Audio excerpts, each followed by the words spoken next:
오늘도 주님이 공급하여 주시는 풍성한 생명의 양식과 넘치는 은혜와 생명을 주는 보혈의 회복과 참된 평강이 충만하여 지기를 주 예수 그리스도의 이름으로 축복합니다.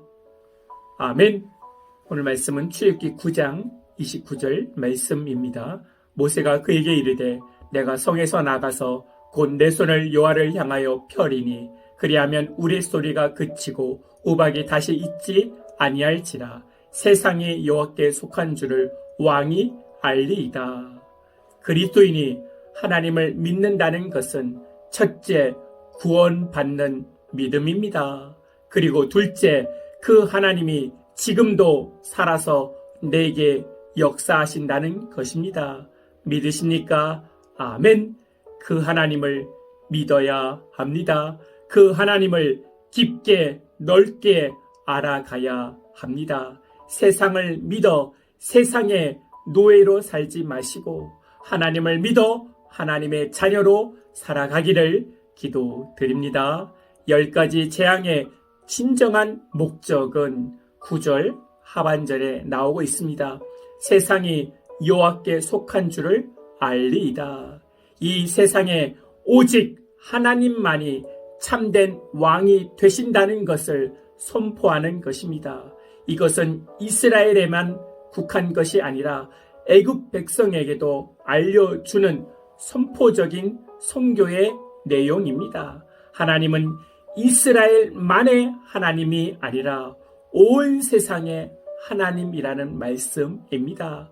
그렇다면 하나님은 교인들만의 하나님이 아니라 모든 사람들만의 참된 하나님이라는 것을 말해주고 있습니다. 그리고 하나님께서는 교회 안에만 계시는 하나님이 아니라 하나님은 온 천지 만물 가운데 계시는 하나님이십니다.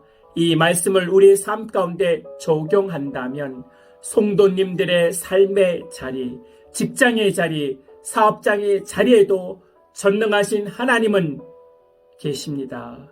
그 하나님이 나와 함께 하고 있습니다. 예배당에만 있는 하나님이 아니라 우리의 삶의 자리에 나를 찾아오셔서 나에게 하나님의 역사를 나타내어 주시는 분이 하나님입니다. 그 하나님을 하나님으로 인정하고 믿고 동행해야 합니다.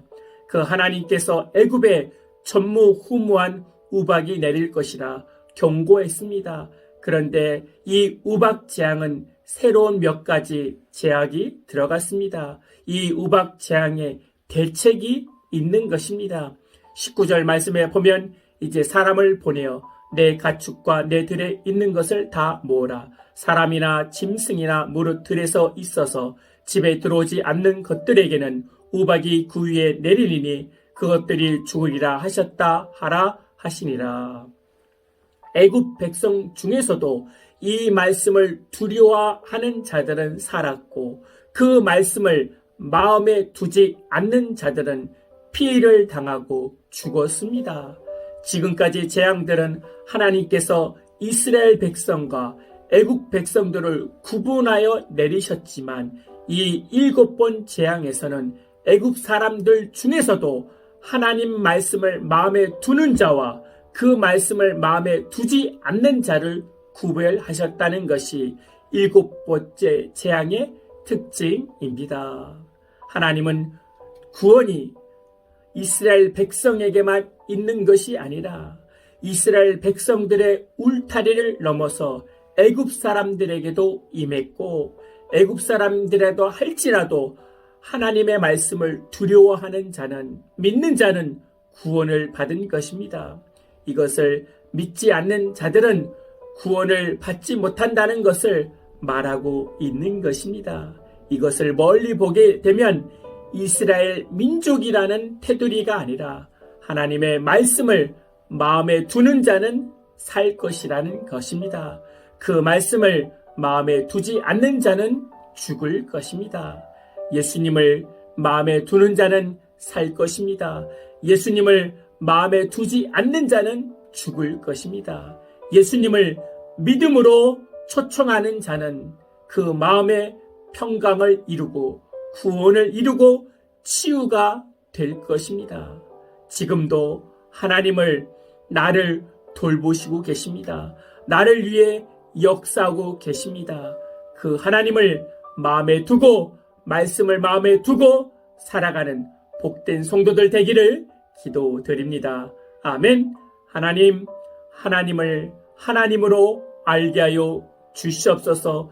세상의 노예로 살아가는 자녀가 아니라 하나님의 믿음의 자녀로 살아갈 수 있도록 은혜 내려주시고 그 말씀을 믿음으로 반응하여 순종으로 반응하여 하나님의 구원하심과 치료하심이 임하게 하여 주시옵소서. 주 예수 그리스도의 이름으로 기도하옵나이다. 아멘.